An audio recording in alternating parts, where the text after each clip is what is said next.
સમાચારમાં આગળ વાત કરીશું રાજકોટથી। રાજકોટના જસદણના આટકોટ પોલીસે 6 વર્ષથી માસૂમ બાળકી સાથે દુષ્કર્મની ગંભીર ઘટના અંગે ફરિયાદ નોંધાવી છે।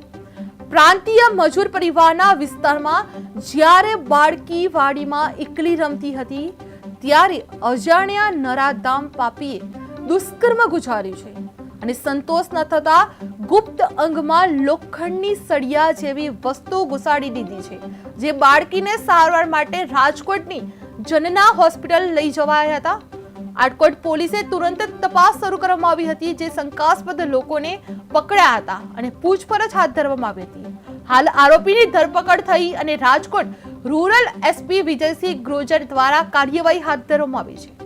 રાજકોટના આટકોટમાં 6 વર્ષથી બાળકી પર દુષ્કર્મ આચરવામાં આવ્યું છે, જે ગુપ્ત અંગમાં લોખંડની સળીઓ ઘુસાડ્યો હતો, જે માતા પિતાના કામ સમયે આ ઘટના બની હતી, જે આરોપી પકડવા પોલીસે તજવીજ હાથ ધરવામાં આવી છે।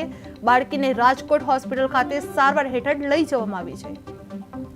રાજકોટ ગ્રામ્ય જિલ્લાના આટકોટ પોલીસ સ્ટેશન વિસ્તારમાં કાનપુર ગામની બાજુમાં આવતી વાડીમાં રહેતા આપણા ગરબાડા દાહોદના जो भाग्या है एनी 7 वर्षनी दीकरी साथे एक दुष्कर्मનો બનાવ બન્યો। પોલીસના ધ્યાનમાં આવતા દીકરીની સારવાર માટે પોલીસની મદદથી દીકરીને જનાના હોસ્પિટલ રાજકોટમાં એડમિટ કરવામાં આવી અને તુરંત 10 જેટલી ટીમ બનાવીને આમાં કાનપુર અને આજુબાજુના વિસ્તારમાં આરોપીની શોધખોળ કરવા માટે ટીમની નિમણૂક કરવામાં આવી। પછી કરીબ 100 જેટલા શકમંદ લોકોથી પૂછતાછ કરવામાં આવી। આજુબાજુના ગામડાના સીસીટીવી ચેક કરવામાં આવ્યા, ડમ્પ એનાલિસિસ કરવામાં આવ્યો અને ઝીરોઈંગ કરતાં પછી 10 જેટલા આરોપી બચ્યા આમાંથી। તો 10 જેટલા આરોપીઓનો ફોટો એક ચાઇલ્ડ કાઉન્સિલર અને અમારી જો મહિલા પોલીસકર્મી છે એની મદદથી અને ડૉક્ટર્સની મદદથી જો દીકરી છે ભોગ બનનાર એની સાથે શેર કરવામાં આવી।